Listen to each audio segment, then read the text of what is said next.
नमस्कार साथियों, गौरव ज्ञान धारा में आप सभी का स्वागत है।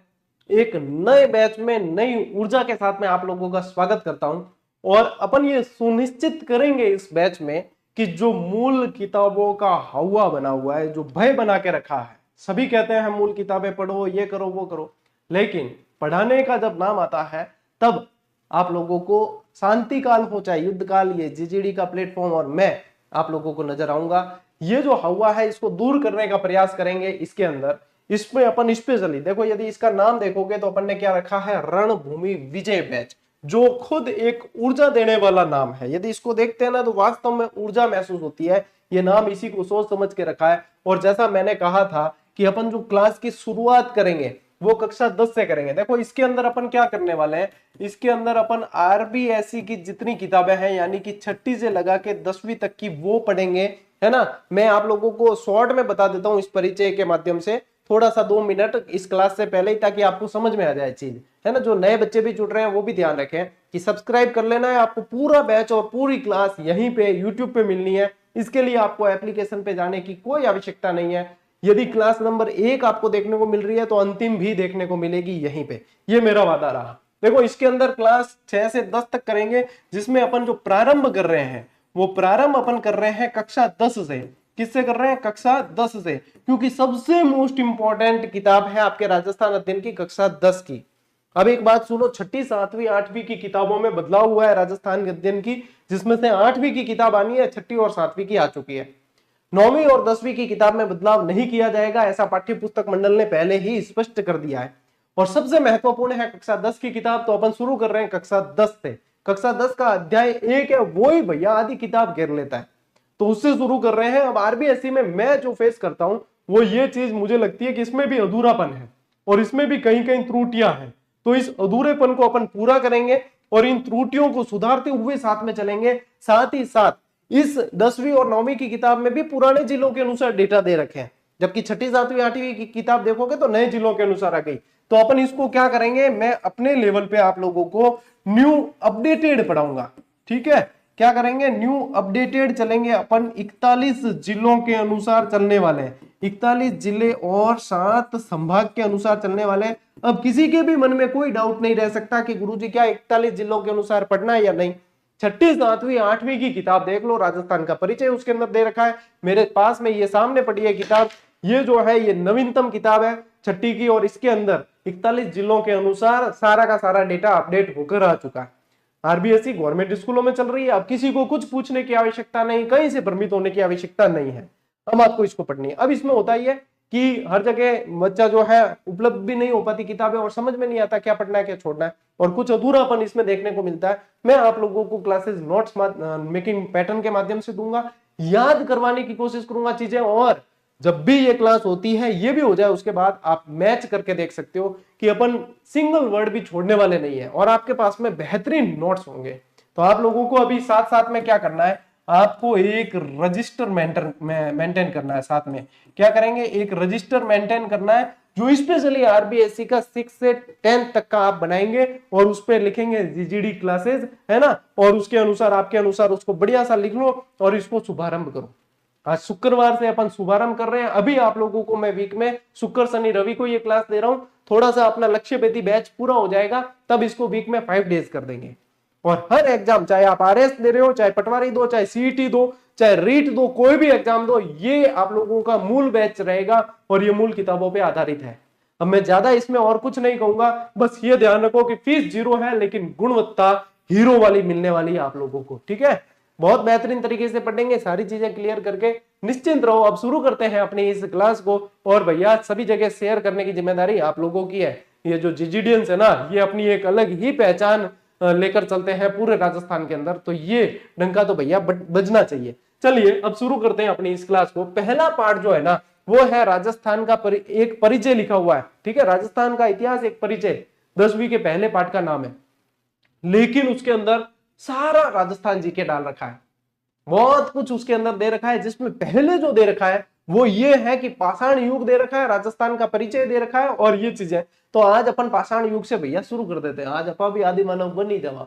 पाषाण युग में क्या हो, आदि मानव बाटा है, नहीं बाटा पत्थर, ब्यों क्या करता, ब्यों शिकार वगैरह करता, मतलब पहले जो जीवन था वो किस पे आधारित था, सिर्फ ये है कि जीने के लिए खाना है तो शिकार करेंगे, आखेट करेंगे, संग्रहण करेंगे, यानी कि कंदमूल वगैरह चीजों को जो है खाने वाली चीजों का संग्रहण करेंगे। फिर धीरे धीरे धीरे विकास होता गया, कृषि करते गए, पशुपालन किया, इस चीज से इस तरीके से क्रमबद्ध तरीके से आगे बढ़े।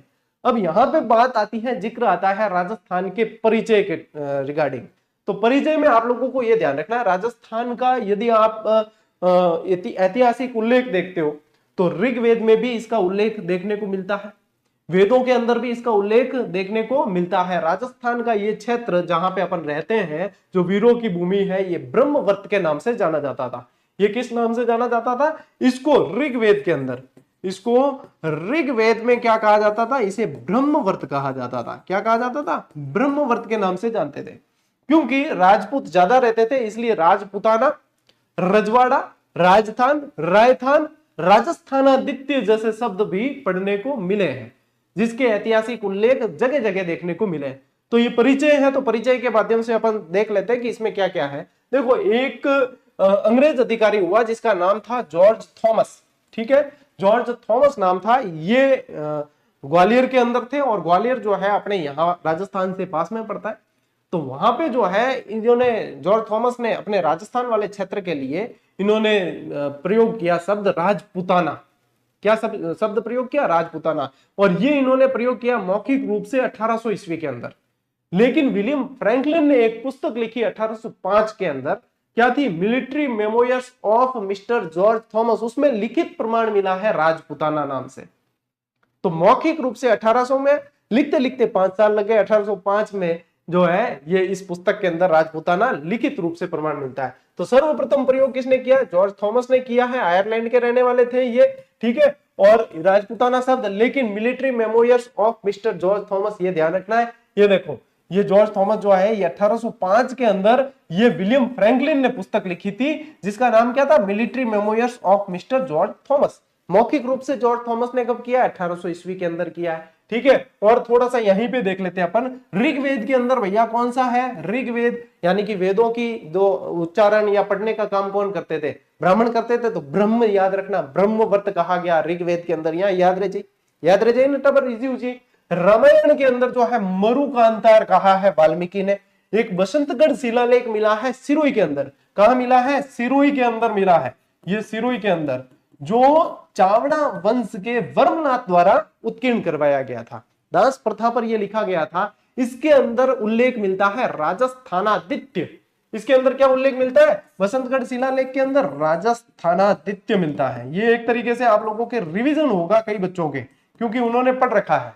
अब ये 625 ईस्वी यानी कि 682 विक्रम संवत, विक्रम संवत की बात करें तो क्या है? 682 विक्रम संवत के अंदर ये उल्लेख देखने को मिलता है। बसंतगढ़ मारे पढ़े हजारी पढ़े बसंतगढ़ नाम की जगह वह सिरोही के अंदर है। तो सिरोही के अंदर इन्हें प्रयोग करियो राजस्थानादित्य, याद रखिएगा।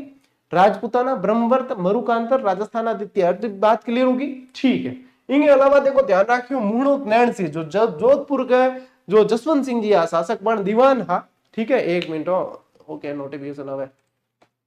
तो जोधपुर के जसवंत सिंह जी का दीवान हा मुहणोत नैण सिंह, ओसवाल ब्राह्मण, ओसवाल जैन हा।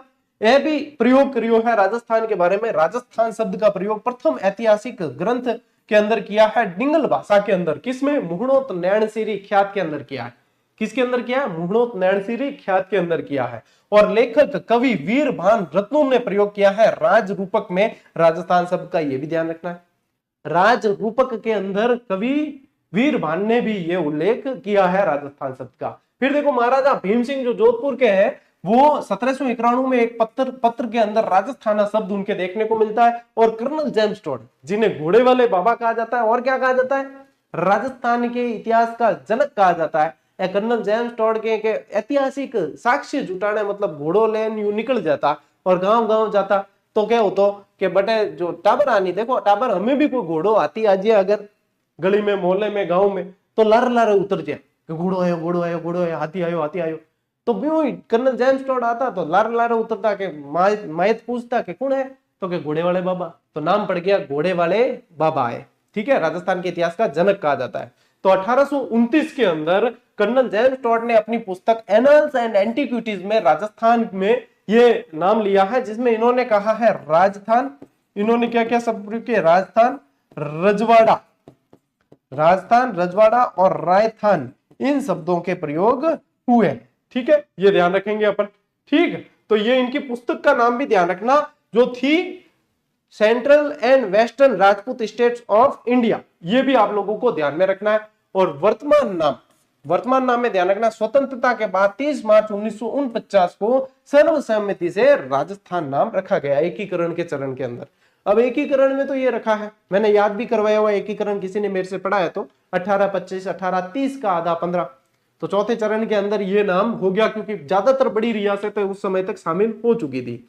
और उसी दिन को राजस्थान दिवस मनाया जाता था, जो वर्तमान भजनलाल सरकार ने राजस्थान दिवस मनाना जो है चेंज कर दिया, चैत्र शुक्ल एकादशी को अब मनाया जाता है, जो इस बार भी मनाया गया था। ठीक है, तो इज दैट क्लियर? यहां तक चीजें क्लियर हो गई। अब देखो एक पन्ना यही चीज आप लोगों ने सिर्फ 5-7 लाइनें 10वीं की किताब में पढ़ी, और एक मैंने आप लोगों को ये चीज समझाई है पूरी, तो एक पिक्चर ही क्रिएट हुई है, एक माइंड में पिक्चर ही क्रिएट हुई है, और सुन के देख के याद हुई, और काफी सारी चीजें एक्स्ट्रा मिली है। अब राजस्थान का परिचय वहां पे जो किताब में दे रखा है वो सिर्फ इतना, ये चीजें सारी की सारी आपके रिवीजन की दृष्टि से एक्स्ट्रा हो गई जो मैंने बताई वो। तो इसलिए आरबीएससी भी पढ़ते हैं तो ये चीज आवश्यक है कि हाँ अपन मिलके पढ़ेंगे और भाई साहब इसका निचोड़ निकालेंगे पूरा। और जब जब आरबीएससी के अंदर से प्रश्न का जिक्र होगा तब वहां पे बच्चे ये जरूर कहेंगे कि ये हमारे गौरव सर ने करवाया था आरबीएससी पे आधारित, है ना। तो आज चीज ध्यान में रखनी है। चलो एक बार स्क्रीनशॉट लो, बच्चे आगे बढ़ा। ठीक है, चलिए। तो जो टाबर कहवा नहीं कि गुरुजी पीडीएफ मान दे दियो, पीडीएफ मान दे दियो, तो देखो आपको एक काम करना है, पीडीएफ आप लोगों को ध्यान रखना है कि अपनी एक वेबसाइट है जिसका नाम क्या है, ggdhub.com। इस पे इस कोर्स को जो है मतलब इस YouTube पे मिलेगी आपको क्लासेस सारी, लेकिन वहां पे भी मेंटेन की जाती है, वहां क्लास के नीचे ही पीडीएफ अटैच कर दी जाएगी। ठीक है, तो वहां से डाउनलोड कर सकते हैं आप। और इसके अलावा मैं कोशिश करूंगा कि टेलीग्राम पे भी डाल दी जाए, लेकिन टेलीग्राम पे जुड़ जाना आप सभी, लेकिन वेबसाइट पे तो क्या है अपडेट हो ही जाती है। तो ये स्क्रीनशॉट ले लो, फिर बढ़ते हैं अपन आगे। चलो राम, देखो अब 10वीं की किताब में दे रखा है, अब प्राचीन कुछ नाम दे रखे हैं, कुछ क्षेत्र और उसके नाम दे रखे हैं। अब वो क्यों है नाम वो मैं आपको साथ साथ में बताता हुआ चलता हूं। ठीक है, तो देखो प्राचीन क्षेत्रों के नाम और उनका आधार जो है प्राचीन साहित्य, जैसे कि ऋग्वेद, महाभारत, राजस्थान के क्षेत्रों में भौगोलिक विशेषताओं या वहां बसी जातियों को अलग अलग नामों से जाना जाता था, और इसी से उन क्षेत्रों के ये नाम पड़े हैं। जैसे मरु या इसको धन्व। अब धन्व जो होता है ये किससे बना है शब्द, ये दोरों से बना है। अब मरु यानी कि मरु भी अपन देखें तो मरुस्थली क्या होता है, मरुस्थल होता है, मरुस्थली हो गया। तो मरु से मरुआर और फिर मारवाड़, इस तरीके से शब्द बना है। तो जोधपुर संभाग का मरुस्थल, इसका मतलब क्या है, जोधपुर संभाग का मरुस्थल। और मरु से ही कालांतर में क्या बन गया, मरुआर बना, फिर मारवाड़ बना। तो मैं मारवाड़ी यानी मैं मरुवाड़ी भी कह सको थे, मरुआरी भी कह सको, यही चीज है। जांगल देश, ये जांगल जो है मैं आप लोगों को बताऊं कि ये दो भागों में बटा हुआ था, एक तो था कुरु जांगला और एक था भाद्रे जांगला, एक था भाद्रे जांगला। ठीक है, ये कौन सा क्षेत्र है, ये बीकानेर। ये ध्यान रखना कि जंगल प्रदेश आ गयो या जांगला आयो है लिखियोड़ो, यानी बीकानेर की बात हो रही है। तो जब जब ये जिक्र हो तब तब ये ध्यान रखना है, क्या ध्यान रखो, जब जब जैसे जांगला और ब से बीकानेर, तो ये आप लोगों को ध्यान रखना है। कुरु जांगला, भाद्रे जांगला, तो बीकानेर और नागौर के आसपास का क्षेत्र जहां समी, खैर, पीलू के पेड़ अधिक देखने को मिलते हैं। ये लाइन आपके 10वीं की किताब में ऐसे की ऐसे दे रखी है। तो आजकल एग्जामिनर कर रहा क्या है, लाइन टू लाइन बना रहा है वहां से, तो अपन भी लाइन टू लाइन छोड़े क्यों, क्या ध्यान वही बन जाए कि जहां पे ये पेड़ देखने को मिलते हैं, समी, खैर, पीलू के, तो अपार तो मतलब आनो चाहिए ना, पढ़ियो तो। फिर देखो एक क्षेत्र आता है मत्स्य क्षेत्र। अब मत्स्य क्षेत्र जो है ना, वो आप लोगों को ध्यान रखना है कि महाभारत काल का उल्लेख इसमें देखने को मिलता है। महाभारत काल में यहाँ पे एक राजा हुए थे, राजा विराट।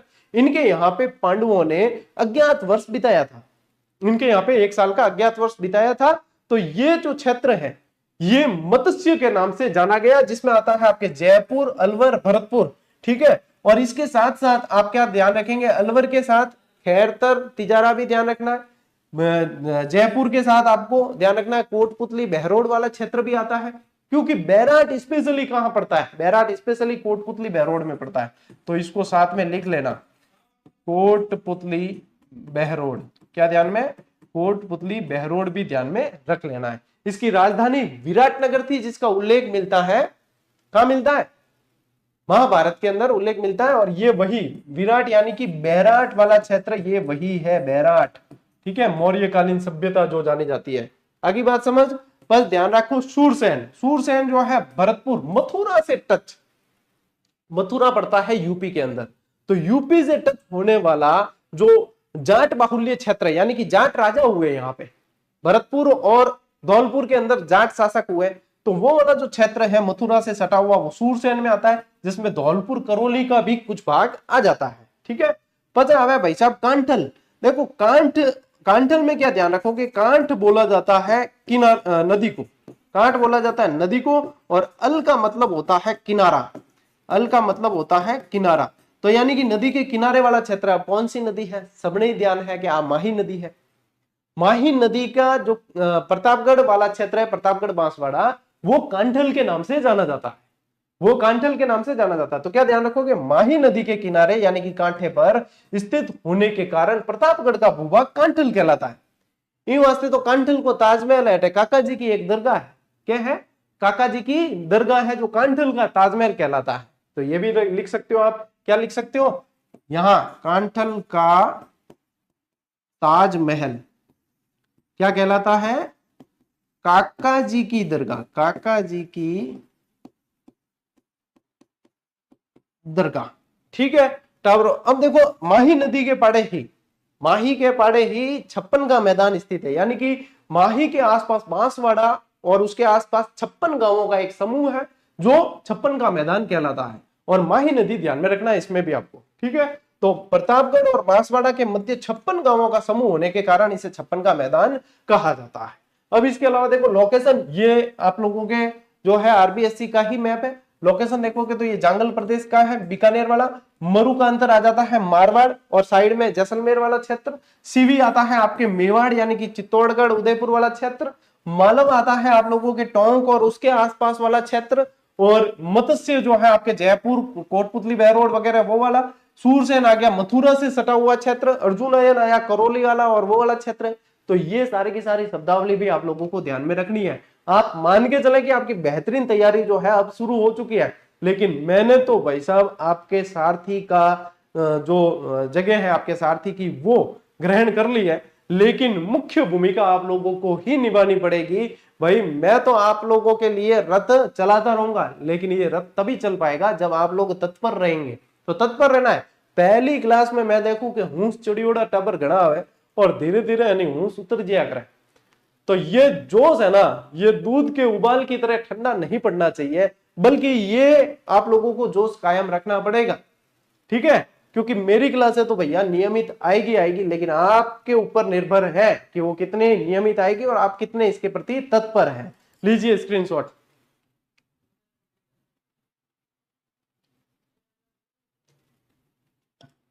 चलना टाबरा आगे, ठीक है। अब देखो और कुछ क्षेत्र हैं जैसे कि ऊपर माल। अब इस माल का मतलब क्या होता है, पठार, माल का मतलब क्या होता है, पठार, और ऊपर यानी कि ऊपर उठा हुआ माल ऐसे कह सकते हैं, यानी ऊपर उठा हुआ पठार, पठारी क्षेत्र होता है ना। क्या होता है कि इन पठार पहाड़ इनका निर्माण ज्वालामुखी क्रियाओं से होता है, ज्वालामुखी क्रियाओं में क्या निकलता है, लावा, उसे कहा जाता है माल, तो इसीलिए इनके नाम हुए हैं ऊपर माल, ठीक है। ये ध्यान रखना। भैंसरोडगढ़ से लेकर बिजोलिया तक, भैंसरोडगढ़ कट पड़ा है, भैंसरोडगढ़ पड़ा है चित्तौड़ में, बिजोलिया कट पड़ा है भीलवाड़ा में। तो ये ध्यान रखना आप लोगों को, लोकेशन भैंसरोडगढ़ से लेकर बिजोलिया तक, क्या ध्यान रखेंगे, भैंसरोडगढ़ से बिजोलिया तक का क्षेत्र, और ये क्षेत्र पठारी होने के कारण इसे इस नाम से जाना जाता है। वजह है गिरवा। गिरवा क्या होता है, तस्तरी नुमा पहाड़ियां होती है, उदयपुर के आसपास तस्तरी के जैसी पहाड़ियां पाई जाती है। ये कैसी है, ये ध्यान रखना है, तस्तरी नुमा, तस्तरी नुमा पहाड़ियां हैं। तो ये उदयपुर के आसपास होती है। उदयपुर के आसपास मछली के आकार की भी पहाड़ियां, बिन के माछलो मगरो, कहीं के माछलो मगरो, माछला मगरा कहते हैं उसको, मगरा यानी पहाड़ियां, है ना। और मांड क्षेत्र, अब मांड गायकी कितने की प्रसिद्ध थे बताओ? मांड गायकी केसरिया बालम जी पधारो मारे देश देश जी, ये मांड गायकी में गाया हुआ है। कहाँ का गीत है ये? अपने यहाँ का तो राज्य गीत है। कहाँ ज्यादा चलता है, प्रचलन कहाँ है? तो पश्चिमी राजस्थान जैसलमेर में थे जाओ ना घूमने तो है थाने मिली। तो मांड क्षेत्र की वो जैसलमेर का प्राचीन नाम है मांडवल। क्या ध्यान रखोगे? मांड और वल भी ध्यान रखना, मांड और वल ये भी पूछा जाता है। ठीक है, પછી હવે देखो बागड़, बागड़ में क्या है? डूंगरपुर बांसवाड़ा वाला क्षेत्र। इम बागड़, बागड़ लिखियोड़ो इम वागड़ के, ठीक है वागड़। क्या बोलते हैं इस क्षेत्र को? वागड़ बोलते हैं। यहाँ पे जनजाति बाहुल्य क्षेत्र है। यहाँ अपने जो है आदिवासी भाई बहन बहुत ज्यादा है, उन सभी को जय जोहार। मैं जब ये क्षेत्र आता है, जिक्र आता है, तो जय जोहार करने की अपनी इच्छा हो जाती है और दिल खोल के जो है इनको नमन करने की इच्छा होती है। कारण क्या है? कारण यह है कि भैया ये संस्कृति को संजोए हुए हैं। आज भी हमारी संस्कृति यदि कहीं जीवित है ना तो वह ऐसे आदिवासी बाहुल्य क्षेत्रों के अंदर ही जीवित है। बाकी सिटियों में संस्कृति देखने को नहीं मिलेगी, वहां पे तो संस्कृति का ह्रास हो रहा है। लेकिन संस्कृति का जीता जागता उदाहरण देखना है आपको तो ऐसे क्षेत्रों में जाओ, ऐसे आदिवासी भाई बहनों के साथ में वहां उनके पास जाओ, मूल निवासी कहा जाता है इनको, इनके पास जाओ तो आप लोगों को लगेगा कि हमारी संस्कृति अभी भी जीवंत है। इसलिए इनको जय जोहार करने की इच्छा होती है। हाड़ौती, कोटा और बूंदी का प्रदेश हाड़ौती के नाम से जाना जाता है क्योंकि यहाँ पे हाड़ावंशी चौहानों का शासन रहा है, इसीलिए ये हाड़ौती के नाम से जाना जाता है। अब इसमें कौन से आते हैं? कोटा, बूंदी और साथ में क्या ध्यान रखें? बारा और झालावाड़, बारा और झालावाड़ भी आते हैं। शेखावाटी, शेखावाटी के अंदर सीकर, झुंझुनू, चूरू का क्षेत्र जो है वो शेखावाटी के नाम से जाना जाता है। यहीं पे एक नदी बहती है कांतली, इस कांतली का बेसिन क्षेत्र तोरावाटी के नाम से जाना जाता है। क्या? बेसिन क्षेत्र की नदी को बेसिन, किंगो कांतली का बेसिन जाना जाता है तोरावाटी के नाम से। किंगे नाम से?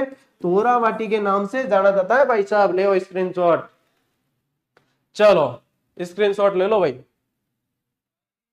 कांतली का बेसिन क्षेत्र तोरावाटी के नाम से जाना जाता है। ठीक है, चलो आगे बढ़े। ओके, इतिहास काल विभाजन और मानव का संपूर्ण इतिहास और साक्ष्यों और कला के आधार पर 3 भागों में बांटा गया। अब यहां से जो है आपके 10वीं की किताब में आता है पाषाण काल। ठीक है, पाषाण काल आता है, वो वाला टाइम है। कौन सा टाइम है? जिस समय वो जिंगालाला हो, वो वाला टाइम है। कोई जानवर दिख जाता है बाटो ठोक पाड़ देता, क्योंकि उस समय जो है जरूरत ये थी कि भाई पेट भरना है, कैसे भी भरो, पता ही नहीं चलता कि कैसे भरेगा, तो जानवरों को मार के खाते थे। तो शिकार उस समय मुख्य जो है, आप देख सकते हो कि शिकार बहुत ज्यादा देखने को मिलेगा। अब इसमें काल विभाजन कैसे होता है? देखो पाषाण काल की तरफ चलेंगे, लेकिन यहाँ पे आप लोगों को 3 काल ध्यान में रखने। एक तो आता है प्राक ऐतिहासिक काल, एक आता है आद्य ऐतिहासिक काल और एक आता है ऐतिहासिक काल। इसमें कोई ज्यादा अंतर नहीं है। अंतर यह है कि यहाँ प्राक ऐतिहासिक काल में मतलब लिखित साक्ष्य उपलब्ध नहीं हुए। प्राक ऐतिहासिक काल में लिखित साक्ष्य हमें कन लिखण टाइम है, पेट भर जाए तो ही घणो है, लिखण टाइम कने है। बट की कंपटीशन एग्जाम तो दिलाना नहीं कि नहीं कि हाँ प्रस्तर लेख पे निकाल के किताब छाप दी कि ये हमारी गाइड है, ये पढ़ लेना सिलेक्शन हो जाएगा। हम सिलेक्शन करना कटे बटे, वहां तो जिंदा रहना ही चुनौती था उस समय।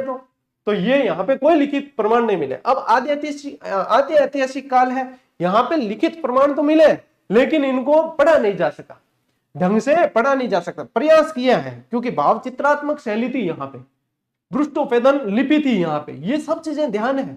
लेकिन भाई साहब कोई पढ़ नहीं सके कि इन गद्यांश क्या अर्थ है वो कोई नहीं बता सके, बट लिखियोड़ा। ठीक है, तो वो लिखित मिला है कुछ के भाई लिखा हुआ है, लेकिन क्या लिखा हुआ है वो राम जाने।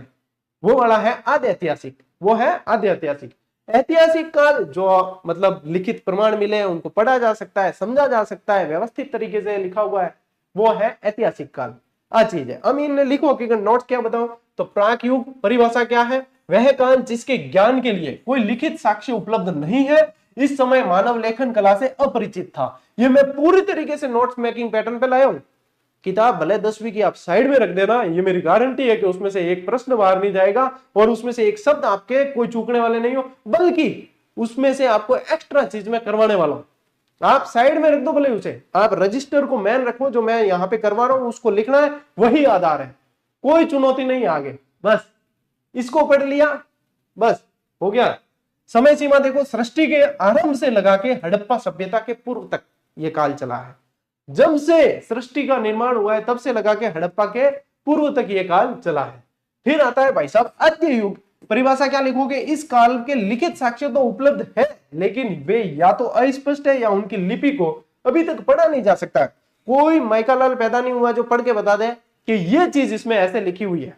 ठीक है, ये कौन सा काल है, हड़प्पा सभ्यता से और 600 ईसा पूर्व तक का है। फिर आता है ऐतिहासिक युग, वह काल जिसके संबंध में स्पष्ट और पठनीय लिखित साक्ष्य उपलब्ध है और पढ़ा भी गया है।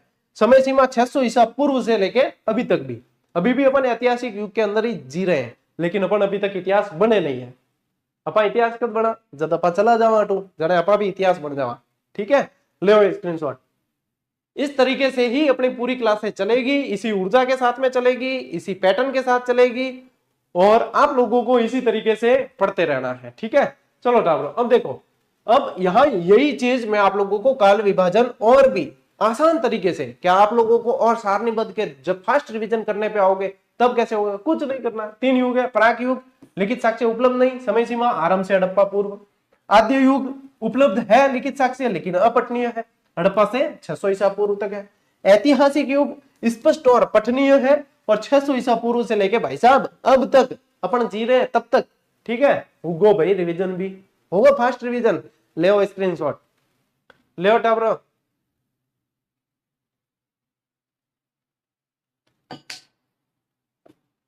ठीक है, चलो आगे बढ़ते हैं। 1 मिनट का पॉज लूंगा मैं।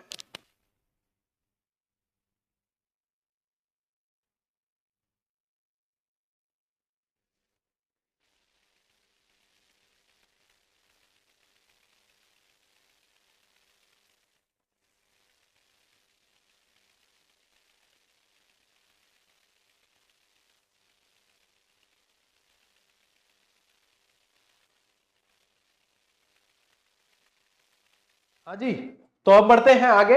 ठीक है, चलिए देखो, अब प्रागैतिहासिक काल जो है वो आज अपन पढ़ लेते हैं, धातु काल आने वाली क्लास में पढ़ेंगे, कल वाली क्लास में। अब प्रागैतिहासिक काल, इनके भी जो है अलग अलग वर्गीकरण है। तो सबसे पहले देखो, मानव सभ्यता का उदय। विश्व की अन्य सभ्यताओं की तरह राजस्थान में भी मानव सभ्यता का उदय नदी घाटियों के पास हुआ। कोई भी सभ्यता है तो उदय का होगा नदी घाटी के पास में होगा। क्यों होगा, क्योंकि नदियों के पास में क्या है, सारी चीजें सुलभ हो जाती है। पीने को पानी मिल रहा है ना, तो फिर सब चीजें सुलभ हो जाएगी। कृषि भी करना चाहते हैं तो भी हो जाएगा, सारी चीजें आसान हो जाती है। इसलिए हर नदी, हर जो सभ्यता है वो किसी न किसी नदी घाटी के आसपास होती है। ठीक है, कारण देखो, नदियों के किनारे जल की प्रचुरता, कंदमूल फल की उपलब्धता और सघन वनों के कारण शिकार, यानी कि पानी के पास पास शिकार भी आते हैं, और ये सारी उपलब्धता है तो कोई ना कोई पशु पक्षी आएंगे तो शिकार भी आसानी से उपलब्ध हो जाता है। तो इसीलिए यहाँ पे सभ्यताएं पलती फूलती है। प्राचीन भौगोलिक स्थिति देखो, विद्वानों का मानना है कि राजस्थान का जो भाग आज मरुस्थल है वहां सैकड़ों वर्ष पूर्व समुद्र था। अब मैंने आप लोगों को एक थ्योरी बता रखी है जिसे कहते हैं वैगनर का महाद्वीपीय विस्थापन का सिद्धांत। उसमें ये कहते हैं कि ये पूरा स्थलखंड एक था, फिर बाद में क्या हुआ, गुरुत्वाकर्षण बल से ये 2 भागों में बट गया, तो ये कहलाया पेंजिया, ये कहलाया पेंथालास। बीच में जो पानी भर गया वो कहलाता था 33 सागर। इन शॉर्ट ये समझ लो। ठीक है, और ये 33 सागर जो है इसी के अवशेष मरुस्थल में देखने को मिलते हैं। और ये ऊपर वाला अंगारा लैंड, नीचे वाला गोंडवाना लैंड। ठीक है, पेंथालास जो है ना ये समुद्र वाला, ये पेंथालास, ये अंगारा लैंड और ये गोंडवाना लैंड। तो इस तरीके से ये विभाजित हुए और ये 33 सागर के अवशेष देखने को मिलते हैं। सानू जैसलमेर से मिले समुद्री चूहे के दांत के अवशेष ये सिद्ध करते हैं कि यहाँ पे 33 सागर के अवशेष रहे, यानी कि कभी ना कभी यहाँ पे समुद्र का जल देखने को मिला है। That's all. ठीक है, चलो, सरस्वती और त्रस्वती नदियां जो है समुद्र में आकर गिरती थी, यह वातावरण मानव जीवन के लिए बहुत अनुकूल था। तो ये चीजें यहां से अपने को कंसेप्ट है ये भाई साहब, ये क्या है, ये कंसेप्ट है, that is not fact, that is concept. पाषाण काल, स्टोन एज बोलते हैं। पूर्व सभ्यता के उद्भव के इस प्रारंभिक काल को पाषाण काल कहा जाता है, जिसे 3 भागों में बांटा गया है, जिसे 3 भागों के अंदर बांटा है। नंबर 1 पूर्व पाषाण काल, नंबर 2 मध्य पाषाण काल, नंबर 3 उत्तर पाषाण काल। ये 3 भागों के अंदर पाषाण काल को बांटा गया है, पूर्व पाषाण, मध्य पाषाण और उत्तर पाषाण। अब इसको पढ़ते हैं, उससे पहले एक बार स्क्रीनशॉट ले लो। स्क्रीनशॉट इसलिए कि मान लीजिए पीडीएफ शेयर की, तब तक आपने अपने मान लो करप्ट हो गई पीडीएफ या कुछ ऐसा हुआ, तो आप लोगों के पास में कुछ सोर्सेज तो हो कि आप नोट्स बना सकते हो। वैसे क्लास देख के हमेशा बना सकते हो, उसमें कोई नहीं, पॉज करके बना सकते हो। अब देखो पूर्व पाषाण काल, राजस्थान के संदर्भ में पढ़ रहे हैं अपन, तो इसमें ध्यान रखना अनुमानित समय राजस्थान में लगभग 2 या 1.5 लाख वर्ष पूर्व मानव संस्कृति विद्यमान थी। ये वही पूर्व पाषाण काल कहा जाता है। कब? 1.5 या 2 लाख वर्ष पूर्व। प्रमुख पत्थर इसमें कौन थे? इस काल में उपकरण मुख्य रूप से क्वार्टजाइट के पत्थर, ये है भैया लाइन यहां से। इसमें पूर्व पाषाण काल में कौन से पत्थर थे? क्वार्टजाइट के पत्थर थे। कौन से थे? क्वार्टजाइट के। महत्वपूर्ण खोजें और खोजकर्ता देखो C.A. हैकट। C.A. हैकट जो है वो 1870, ये बहुत बार पूछा गया प्रश्न है और ये बार बार पूछे जाएंगे। इन्होंने सर्वप्रथम जयपुर और इंद्रगढ़ से पत्थर से बनी हस्त कुठार, यानी कि हस्त कुठार क्या कहते हैं? कुठार यानी कुल्हाड़ी। क्या है? हस्त कुठार, हाथ से बनी छोटी कुल्हाड़ी जो है, हैंड एक्स, वो यहां से खोज निकाली। नाम ध्यान रखना C.A. हैकट, सन ध्यान रखना 1870, वस्तु ध्यान रखना हैंड एक्स यानी कि हस्त कुठार, ऐसे ही पूछे जाते हैं। ठीक है। सेटनकार महोदय ध्यान रखें, इन्होंने झालावाड़ क्षेत्र में इस युग के अनेक उपकरण खोजे। C.A. हैकट में क्या ध्यान रखोगे? हस्त कुठार, जयपुर और उसके आसपास। और सेटनकार में क्या ध्यान रखोगे? झालावाड़, और इन्होंने भी बहुत सारे उपकरण खोजे। और बी आलचिन, क्या ध्यान रखोगे? बी आलचिन, ये जालोर क्षेत्र में पूर्व पाषाण कालीन उपकरणों की इन्होंने खोज की है। अब वापस से तीनों बताता हूं एक बार। आपके सबसे पहले ध्यान रखना C.A. हैकट, हैंड एक्स, जयपुर के आसपास। फिर ध्यान रखना आपको सेटनकार। ठीक है, सेटनकार में क्या ध्यान रखोगे? झालावाड़ और उसके आसपास। फिर ध्यान रखना आलचिन महोदय, जालोर और उसके आसपास। ठीक है, बस ज्यादा कोई है ही नहीं, लोड ले स्क्रीनशॉट। और ये पूर्व पाषाण काल के औजार देख लो, ये यहां पे देखने को मिल रहे हो। ठीक है, अब देखो प्रमुख शोधकर्ता और विभाग राजस्थान की इस प्राचीन सभ्यता को सामने लाने में निम्नलिखित महत्वपूर्ण इनका योगदान रहा है। पूरी तरीके से नोट्स मेकिंग पैटर्न है भाई साहब, इतने शानदार नोट्स बनेंगे कि पड़ोसी पूछेगा कि ये नोट्स कहां से बनाए भाई तूने, इतना खतरनाक क्या बना दिया। जानत है कह सकोगे आज जीजीडी वाला सर कराया है भाई, गौरव सिंह गणेराव सर कराया, बता सको तो चैनल ने छुपायो मत। जितना प्रेम आप दिखाओगे उसका 4 गुना मैं दिखाऊंगा, इस बात की गारंटी है भाई। संस्थाएं देखो, भारतीय पुरातत्व और संग्रहालय विभाग नई दिल्ली के, डेक्कन कॉलेज पूना और राजस्थान पुरातन और संग्रहालय विभाग है। ये अधिकांश यहाँ से जुड़े व्यक्ति आप लोगों को देखने को मिलेंगे जहां नई नई खोजें होती है वगैरह, या जहां खोज हो चुकी है वहां। अभी भी इनमें कई सारे एनरोल जो होते हैं वो विद्यार्थी शोधार्थी वो ये करते ही रहते हैं। विद्वान कौन कौन जुड़े हुए थे? वीरेंद्र नाथ मिश्र, R.C. अग्रवाल, डॉक्टर विजय कुमार, हरिश्चंद्र मिश्र, जिन्होंने इन संस्थाओं से जुड़े हुए थे। अब प्रसार क्षेत्र देखिए, पूर्व पाषाणकालीन उपकरण मुख्य रूप से इन क्षेत्रों की नदियों, विशेषकर चंबल, बनास और उनकी सहायक नदियों के किनारे प्राप्त हुए। अजमेर, अलवर, चित्तौड़, भीलवाड़ा, जयपुर, झालावाड़, जालौर, जोधपुर, पाली और टोंक, ये इनके विशेष क्षेत्र रहे। प्रसार क्षेत्र पूछे ना तो उसमें आप लोगों को ये ध्यान में रखना है। हालांकि यहां से प्रश्न बनने की संभावना कम है, फिर भी अपन ने एक बार पढ़ लिया है तो अपने गलत नहीं होगा। ले स्क्रीनशॉट। चलो भाई आगे बढ़ते हैं। मध्य पाषाण काल, ठीक है, यह राजस्थान में मानव सभ्यता के विकास की दूसरी कड़ी है। प्रमुख क्षेत्र पश्चिमी राजस्थान में लूणी और उसकी सहायक नदियां। देखो पूर्व पाषाण काल में चंबल, बनास आदि वो नदियां पड़ी है, लेकिन मध्य पाषाण काल में लूणी यानी कि गोडवाड़ क्षेत्र, ध्यान रखना, लूणी और उसकी सहायक नदियां। अब ये वाला क्षेत्र कौन सा कहलाता है? लूणी और सहायक नदियां वाला क्षेत्र ये कहलाता है गोडवाड़। इस बेसिन को गोडवाड़ ही कहा जाता है, जटू म्यावा। ठीक है, चित्तौड़गढ़ की बेड़च नदी घाटी क्षेत्र, जयपुर का विराटनगर क्षेत्र, ये सारे इसके प्रमुख क्षेत्र हैं। उपकरणों की क्या विशेषता है? इस काल के औजार पहले की तुलना में छोटे, हल्के और अधिक कुशलता से निर्मित है। पहला भारी गणा हा बाटा है भाई साहब, उठन मारतन है, हालत खराब हो जाती। फिर इनको धीरे थोड़ा सा छोटा बनाया लेकिन असरदार बनाया। तो ये पहले के मुकाबले छोटे, हल्के और कुशलता से निर्मित थे। माइक्रोलिथ यानी कि पत्थर के इन छोटे उपकरणों को लघु पाषाण उपकरण या माइक्रोलिथ कहा जाता है। छोटे उपकरण है, इनको माइक्रोलिथ कहा जाता है। प्रयुक्त पत्थर कौन से? देखो jasper, agate, chert, carnelian, quartzite और कल्सीडोनी, ये पत्थर इसमें प्रयुक्त किए गए। ये पूरा ऐसे कैसे आपके आरबीएससी की किताब में दे रखा है। जब इसको अपन आरबीएससी की किताब में पढ़ते हैं, 10वीं की किताब पढ़ने बैठते हैं, बोरिंग लगता है। How boring is that? लेकिन जब ऐसे अपन पढ़ने लगते हैं वाद संवाद वाली श्रेणी में कि हाँ मैं पढ़ा रहा हूँ आप पढ़ रहे हो, फिर बोर होने लगते हो तो मैं बीच में कोई मजाक कर लेता हूँ तो आप लोगों को इंटरेस्ट आता है, अरे वाह मजा आ गया भाई साहब। इतना बोरिंग चैप्टर भी यदि इस तरीके से पढ़ सकता है तो आप इमेजिन नहीं कर सकते कि अपन जैसे जैसे आगे बढ़ेंगे कितना आनंद आने वाला है इस बैच के अंदर। मैं चाहता हूं आपका जोश और उत्साह ऐसे ही बना रहे भाई साहब, मजा ले लेंगे पूरा ही। ठीक है, देखो प्रमुख औजारों के प्रकार देखेंगे तो ब्लेड, इंग्रेवर, ट्राइंगल, क्रेसेंट, ट्रेपेज, स्क्रैपर और पॉइंटर, ये सारे के सारे जो है प्रमुख औजार है, ये ध्यान रखना है। हाँ पूछे जा सकते हैं, क्या पूछे जा सकते हैं, बिल्कुल पूछे जा सकते हैं, क्योंकि 10वीं की किताब में दिया हुआ एक एक शब्द अपने लिए बहुत मोस्ट इंपोर्टेंट है। ठीक है, अब एक टावर में परिचय बने हो ना आरबीएससी जने, मैं बताया कि मैं पढ़ाऊंगा ऐसे, तो उसने पूछ लिया गुरुजी 10वीं की किताब पढ़ा फिर 9वीं, अरे भाई 10वीं पूरी हो जाए तो 9वीं पढ़ाओ, 9वीं पूरी हो जाए फिर 8वीं, फिर 7वीं, फिर 6ठी, ऐसे चलेंगे अपन, इस ऑर्डर में चलेंगे, करवाएंगे सारी। 6ठी से 10वीं का है तो सारी करवाऊंगा, पहले 10वीं करवा रहा हूं। ठीक है, चलो ले स्क्रीनशॉट। अब देखो उसके बाद में आता है आपके उत्तर यानी कि नवपाषाण काल। ठीक है, भारत के अन्य हिस्सों की तरह राजस्थान में भी इस सभ्यता का उदय हुआ और प्रमुख जो जिले हैं इसके, उसमें अजमेर, नागौर, सीकर, झुंझुनू, जयपुर, उदयपुर, चित्तौड़ और जोधपुर है। कौन कौन से, अजमेर, नागौर, सीकर, यानी कि देखो शेखावाटी वाला क्षेत्र आ गया आपके, है ना, इसके अलावा मेवाड़ वाला क्षेत्र है और जोधपुर है यानी कि मारवाड़ भी आ गया है। अब देखो विशेषता, इन स्थानों से इस युग के अनेक पत्थर के उपकरण प्राप्त हुए जो मानव के स्थायी जीवन और कृषि को बढ़ने के संकेत देते हैं। मैं इसकी एक मुख्य विशेषता बताता हूं कि यहाँ पे जो है भाई मानव ने कृषि के साथ साथ पशुपालन शुरू कर दिया था। यहाँ पे कृषि के साथ साथ पशुपालन, तिलवाड़ा की सभ्यता में देखना आप देखने को मिलेगा, ठीक है, बागौर की सभ्यता में भी देखने को मिलेगा। तो ये इनके उदाहरण है एक तरीके से, तो ये अपने को ध्यान रखना है। अब क्योंकि सभ्यताएं अपन को और पढ़नी है अलग से, सभ्यताएं भी सारी क्लियर होगी, चिंता ही मत करो, सब चीजें हैं, अभी अपन ने शुरू किया है, सारी चीजें क्लियर होगी। राजस्थान जीके कंप्लीट होने वाला है आपके, और मैंने राजस्थान जीके वैसे तो आप लोगों को हर वैकेंसी में करवाया, लेकिन ये आरबीएससी के जरिए आप अपन बहुत तगड़े तरीके से पढ़ेंगे। लो स्क्रीनशॉट लो, ये देखो पशुपालन लाग का बच्चा, देख लो फोटो, ध्यान पड़ जाए था।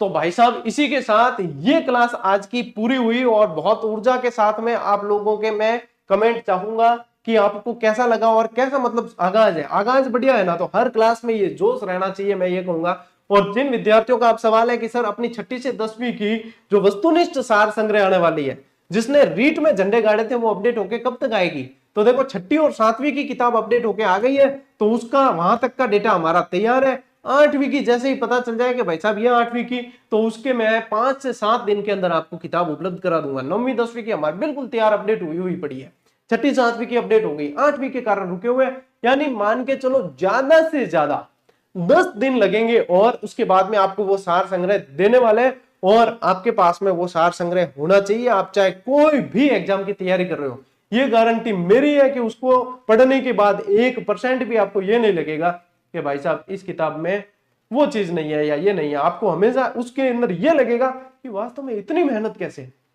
ये तो आरबीएससी के अंदर तो ये चीज दी नहीं, जबकि ये तो मोस्ट इंपॉर्टेंट है और सर ने यहाँ पे दे रखा है, वो वाली फीलिंग आएगी आप लोगों को, इस बात की गारंटी रही।